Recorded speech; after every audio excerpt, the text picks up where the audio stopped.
So let's see electric generator one of the topic. अच्छा topic है। जैसे electric motor important हम कह सकते हैं, कह सकते हैं, वैसे ही इसे भी कह सकते हैं हम। तो देखो इलेक्ट्रिक जनरेटर क्या है। इलेक्ट्रिक जनरेटर दो प्रकार का होता है, एक अल्टरनेट करंट का जनरेटर है और एक डायरेक्ट करंट का जनरेटर है। But both have same work, दोनों का सेम वर्क है। Both convert mechanical energy into electric energy. और चलो देखो पहले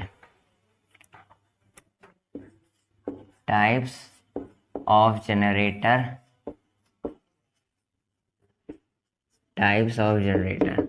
जनरेटर के टाइप्स। पहला जो टाइप है वो है, मतलब टाइप्स नहीं कहेंगे, ये दो मोड के हम कह सकते हैं। यानी जैसे दो मोड्स होते हैं, हार्ड लेवल नॉर्मल मोड होता है, तो इसी प्रकार से इसमें दो मोड के जनरेटर होते हैं। एक अल्टरनेट करंट का होता है। अभी इसका क्या, ये दोनों हैं क्या, इसे पढ़ेंगे, बट अभी इस पर ध्यान दीजिए। अल्टरनेट करंट जनरेटर का, alternate current type of generator. अब इसे एयर कंडीशनर ना कह दीजिएगा। और ये है डायरेक्ट करंट का type of generator. Clear? Both have same work, convert mechanical energy opposite to electric motor. जो इलेक्ट्रिक एनर्जी को मैकेनिकल एनर्जी में कन्वर्ट करता था motor, but it converts mechanical energy into electrical energy.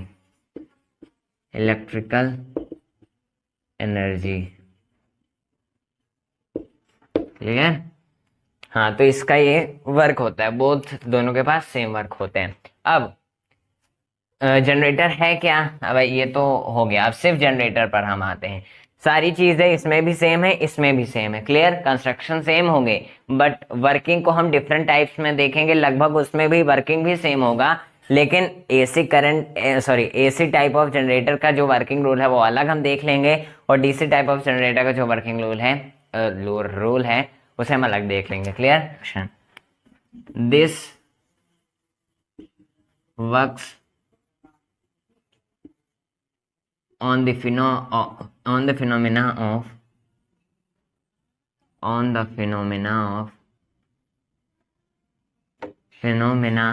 of EMI, electromagnetic induction. ये electromagnetic induction के phenomena पर work करता है जनरेटर। क्लियर? अब जनरेटर इस पर वर्क करता है तो EMI जैसे, EMI क्या होता है? हमने बताया था कि जब किसी भी जो कॉइल होता है, अगर वो मैग्नेटिक फील्ड के पास प्लेस्ड है और वहां पर जब करंट फ्लो करेंगे तो नहीं, हाँ, जब हम करंट फ्लो करेंगे तो इट गेट रोटेटेड, तब वहां पर EMI का यूज होता है, वहां पर फिनोमेना होता है। यानी कि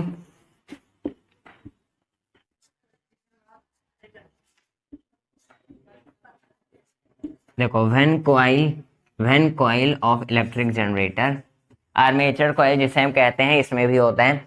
when coil of electric generator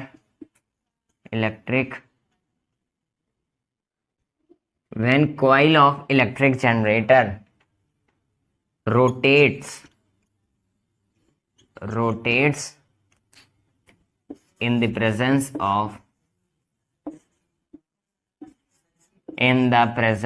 of when a coil of electric generator rotates in the presence of magnetic field,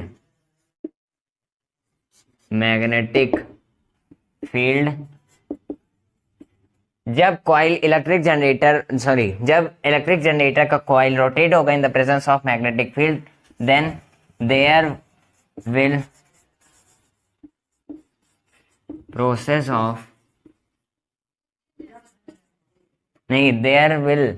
production of induced current. Electromagnetic induction का यानी production of induced current, EMI लिख देते हैं।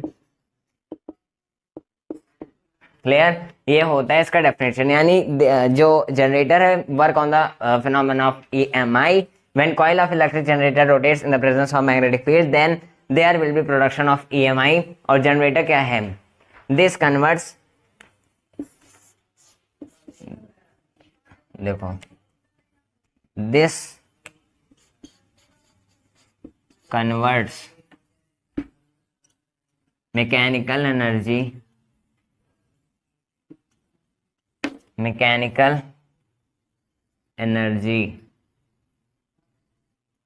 Into electrical energy.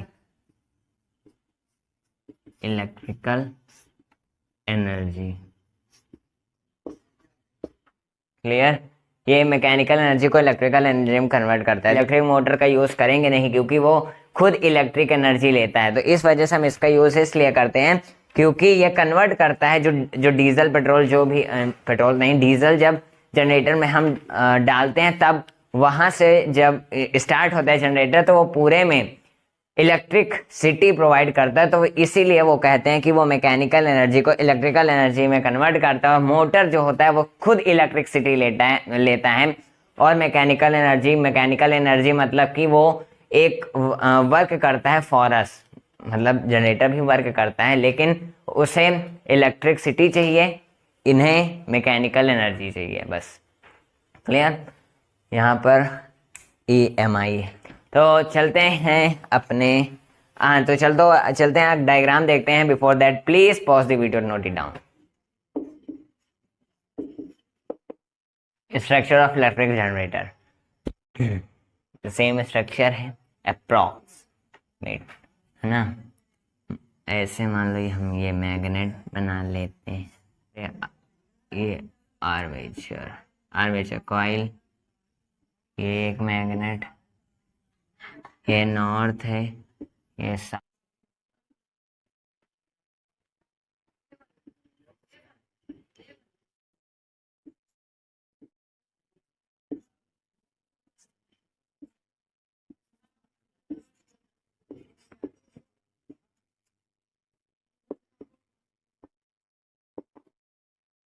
कुल मिला के ये है एक जनरेटर का आर्मेचर कॉइल, इसे हम कहते हैं। ये दोनों मैग्नेट है, ये स्प्लिट रिंग्स हैं, यहाँ पर करंट फ्लो हो रहा है, ब्रशेस है, मतलब मैकेनिकल एनर्जी, इलेक्ट्रिसिटी तो बनेगी लेकिन we have to flow the current, we have to attach the battery.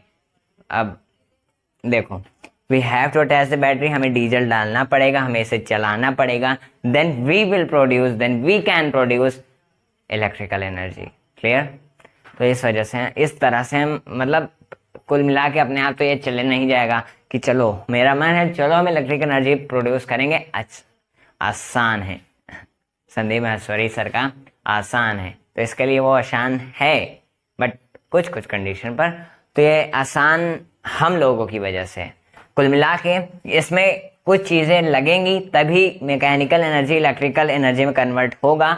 Diesel, अब तो इलेक्ट्रिक जनरेटर्स भी आ गए हैं जिनमें डीजल का बहुत ही कम यूज़ होता है। अब तो ज़्यादातर इलेक्ट्रिसिटी का, मतलब बिजली का ही काम होता है, नॉट मच ऑफ फ्यूल, है ना। आप भी जान रहे हो मॉडर्न पीरियड बढ़ रहा है, तो इस वजह से। तो इस तरह है पूरा स्ट्रक्चर। सेम चीज़ें लिखनी है जैसे उस वहाँ पर लिखा था। If you want to write then you can skip back. Clear? आप वहाँ से लिख सकते हो। मैं लिख के आपका टाइम वेस्ट नहीं करना चाहता। आप उसे भी लिख सकते हो, हाँ आप उसे लिख सकते हो। इलेक्ट्रिक सर्किट का तो लिखवाया नहीं था, तो इलेक्ट्रिक सर्किट को छोड़ करके वो सारी चीज़ें आप लिख सकते हो, गलत नहीं होगा। अब इसका वर्किंग रूल देखेंगे AC और DC में। मैं बनाना है, देखो क्या ऐसे बना लेना साफ सुथरा, स्केल से बनाना, इसे सेंटर से खींचना तो अच्छा लगेगा। अटैच मत करना इसमें, वरना डायरेक्ट करंट ऐसे होगा वहाँ पर जाएगा ही नहीं, है ना। तो इस तरह से बना लेना। Hope you are getting clear from this structure. चलते हैं इनका वर्किंग देखते हैं। AC जनरेटर में अलग, DC जनरेटर में अलग। Before that please pause the video to note it down.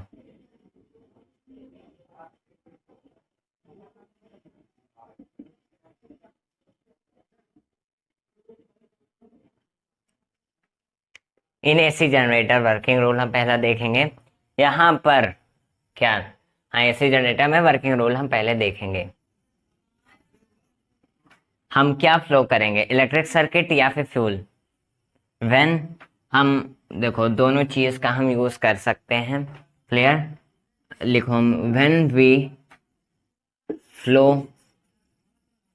Current लिख दें, चलो when we flow current, when we flow current in electric generator, electric generator, when we will flow current in electric generator, जब हम current को electric generator में flow करेंगे, then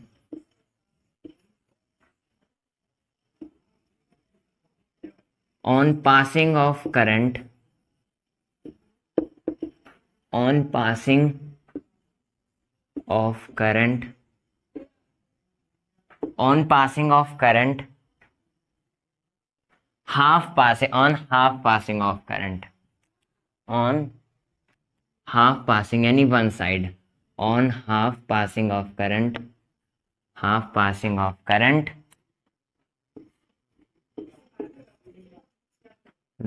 the armature coil started to rotate, यानी आधे, देखो armature coil ये है ना, मतलब ऐसे करंट यहां तक ही पहुंचने में, इसके हाफ तक पहुंचने में ही it get started to rotate, ये रोटेट होने लगता है। When we flow current in electric generator then लिख दें, then on half passing of a current the armature coil started to rotate, वो रोटेट होना स्टार्ट कर देता है। क्लियर? देखो, and when current passed armature coil, then one full rotation completed,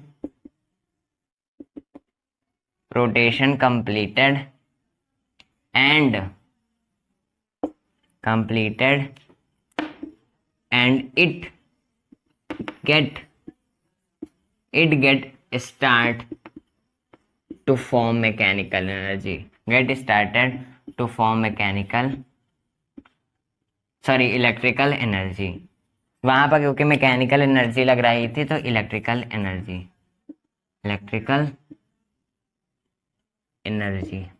clear? दूसरा DC generator, DC generator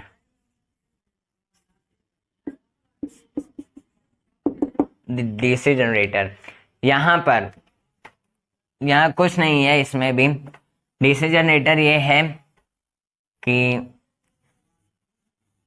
on both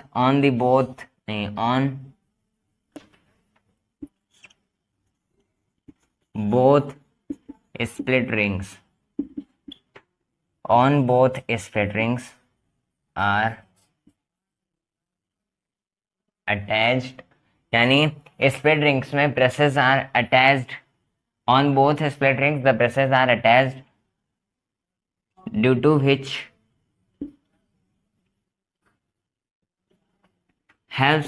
it helps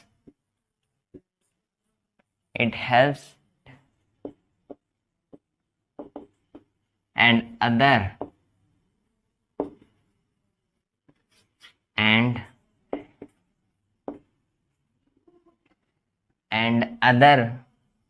provide electric current to split to, and other provide same electric current from, जब वो reverse होता है ऐसे तो provide same electricity current on reverse, और फिर से वही रोटेट होता है, तो वहां पर भी डीसी जनरेटर का काम होता है। जब हमने कहा था ना कि एसी और डीसी का दोनों का एक ही काम है to convert mechanical energy into electrical energy, तो इतना बड़ा रोल नहीं प्ले करता, दोनों जनरेटर अलग अलग, both are same, both of them work is same। Clear?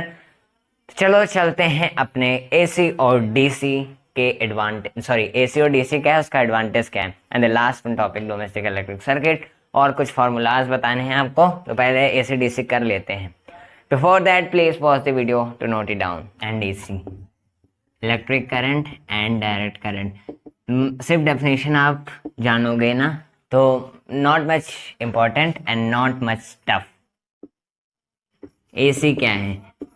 Which have direction, can flow much distance, और ये ज़्यादातर जो बड़े बड़े पावर्स होते हैं, इलेक्ट्रिक पावर्स हाउसेज में, वहाँ पर यूज़ होते हैं, because these types of current can flow much distance than direct current। Direct current में कोई भी डायरेक्शन नहीं होता, सिर्फ एक साइड से चलती रहती हैं, which is only used in solar panel, batteries, इन सब चीज़ों में। क्लियर? तो AC, the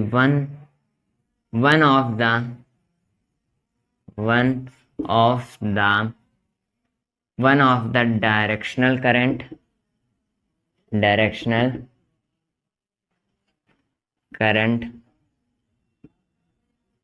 one of the directional current can flow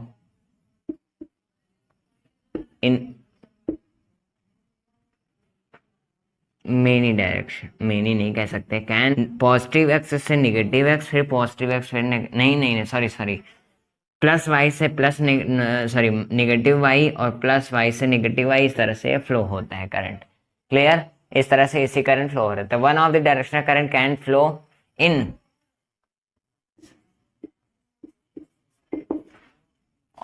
negative axis on the based of graph, या फिर मोर डायरेक्शंस, या फिर दो या दो से अधिक डायरेक्शन में कैन मूव हो सकती है। क्लियर? इलेक्ट्रिक पावर्स हम लिख सकते हैं, इलेक्ट्रिक पावर्स। अब अपने घर में क्या कौन सा यूज होता है? नॉट मच इतना AC करंट यूज होगा, क्योंकि घर तो बहुत दूर दूर तो है नहीं कि 2-3 किलोमीटर में थक बना हुआ है, तो इस वजह से ये सिर्फ DC करंट हम ज्यादातर यूज होता है घर में। DC क्या है? Direct current. One of the unidirectional current, directional current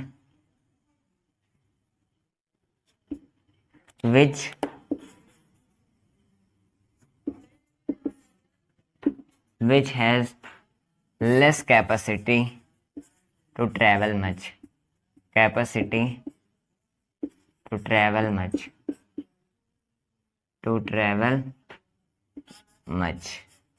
ये सिर्फ ऐसे फ्लो होता है, ये यहाँ से ऐसे, मतलब ये सिर्फ एक लाइन में सीधा फ्लो होता चला जाएगा।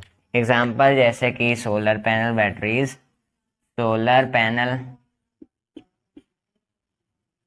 बैटरीज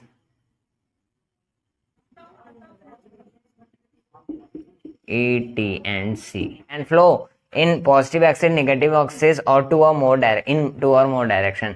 डायरेक्ट इलेक्ट्रिक पावर्स बड़े बड़े बिल्डिंग्स में होती हैं यूज, मतलब AC, और DC one of the unidirectional current which has less capacity to travel much, एक लाइन में ट्रैवल होता है। एग्जाम्पल सोलर पैनल और batteries etcetera. Clear?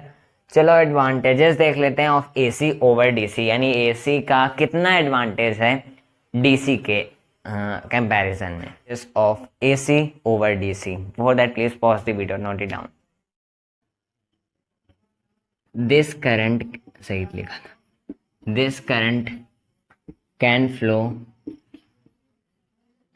more than one direction,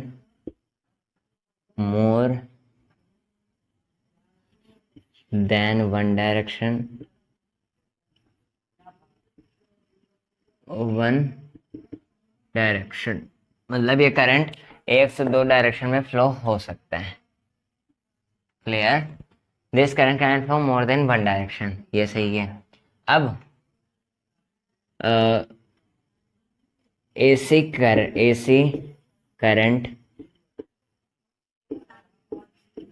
current helps to change, AC current नहीं, we can change the higher to lower या फिर lower to higher voltage in AC current। we can change voltage in AC current. AC current, clear. अब यहां पर और क्या है, अब क्या लिखे हैं, much capacity to travel, much capacity to cover distance, to cover much capacity to cover much distance, much distance, बहुत ही ज्यादा डिस्टेंस कवर करने की कैपेसिटी होती है। Use in big power houses,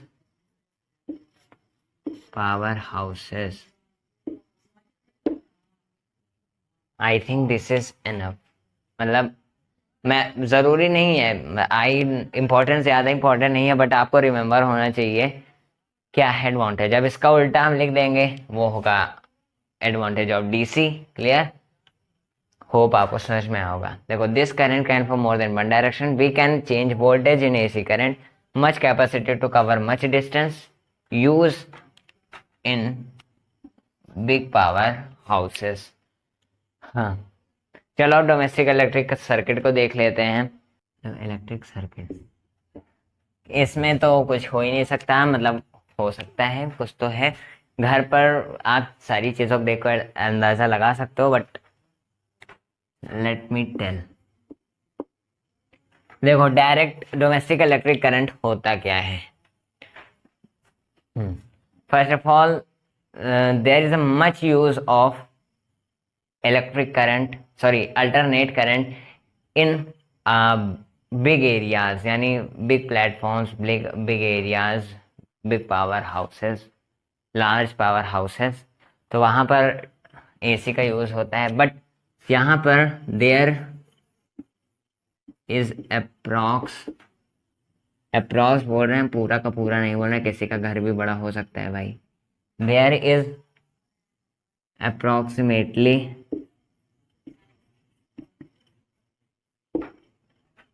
use of DC current in houses,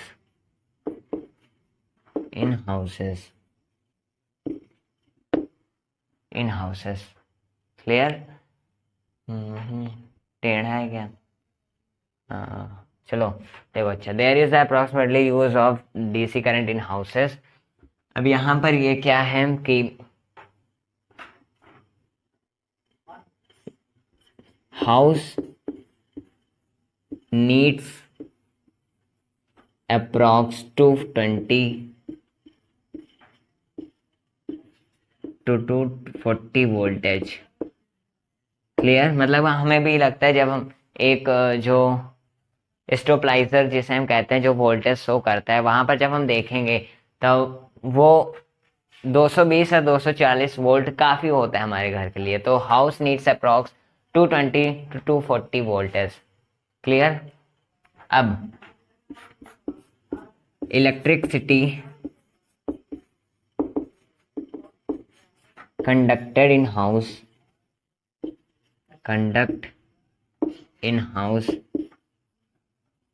with help of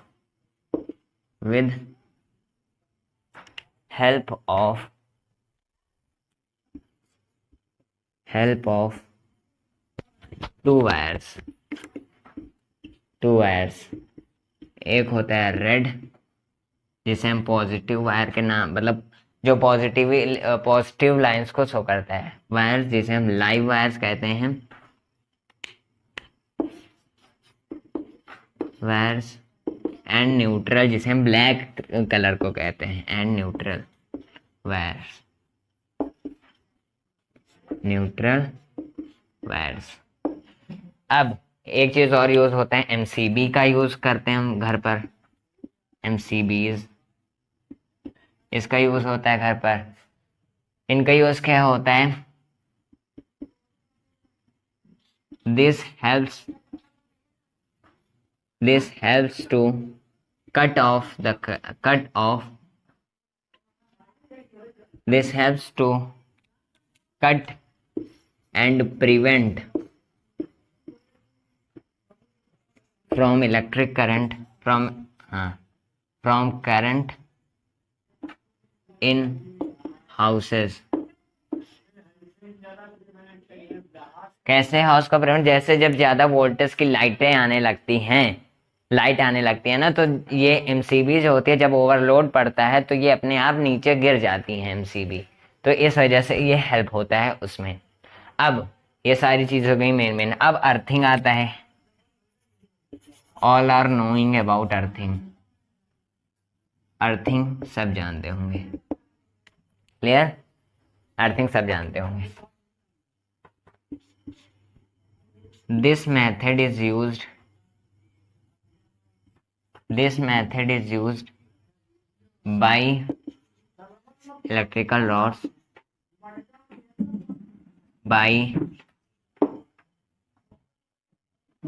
get buried into the earth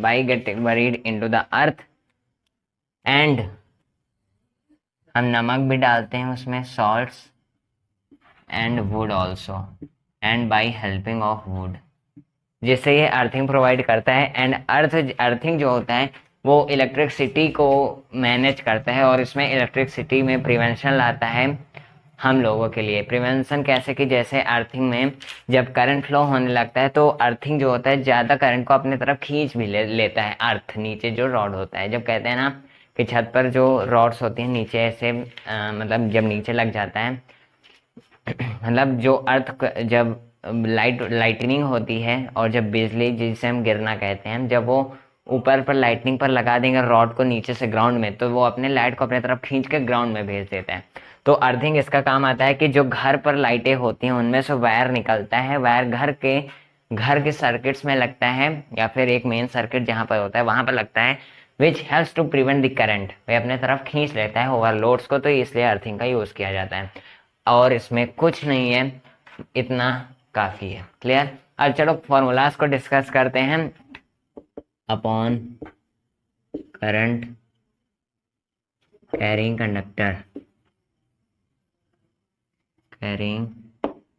conductor force act upon current carrying conductor. देखो यहाँ पर मान लिया कर ऐसे, ये एक यूनिफॉर्म मैग्नेटिक फील्ड्स हैं, मैग्नेटिक फील्ड सिंबल बना भी, यूनिफॉर्म मैग्नेटिक फील्ड है। यहाँ पर मान लो ये एक ऐसे एक वायर है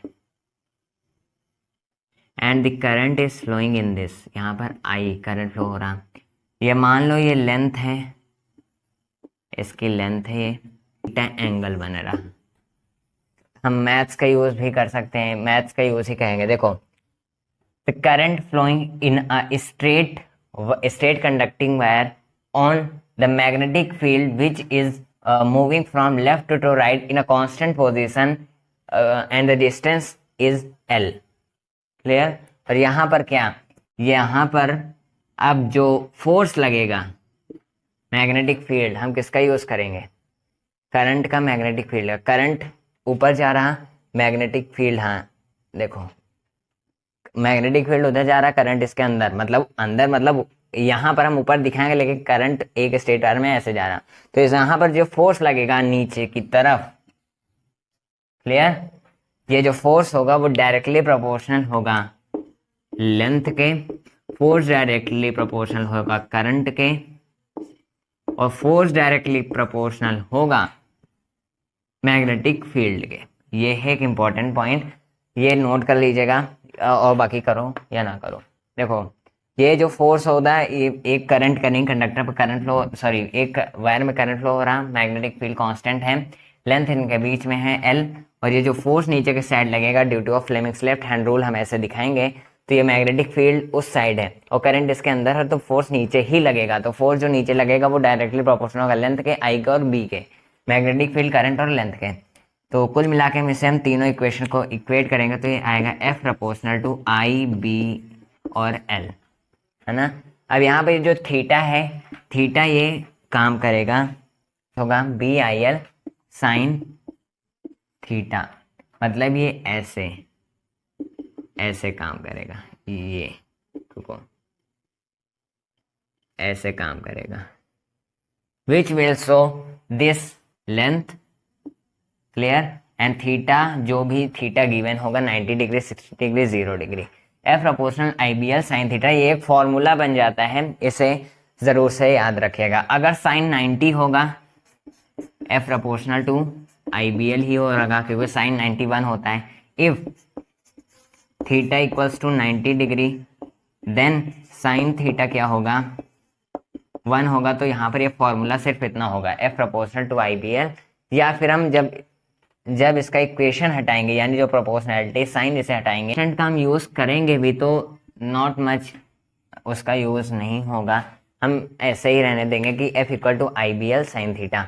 और थीटा 90 है तो क्या होगा, 1 हो जाएगा, आई बी एल ही हो जाएगा। और इफ थीटा इज 60 डिग्री तो साइन थीटा होता है, साइन 60 होता है, यहाँ पर ये 90 होगा, 90 डिग्री √3/2, क्लियर। तो यहाँ पर एफ होगा हमारा आई बी एल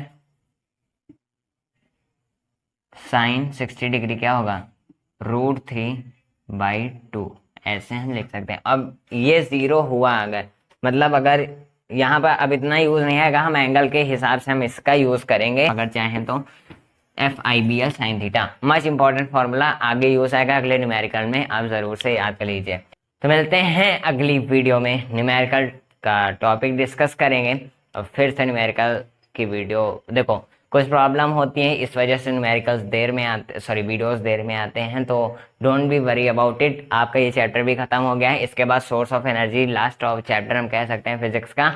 उसके बाद रिवीजन स्टार्ट करेंगे या फिर मैथमेटिक्स फिर से स्टार्ट कर देंगे। तो तब तक के लिए thanks for watching, keep learning, keep supporting, thank you very much.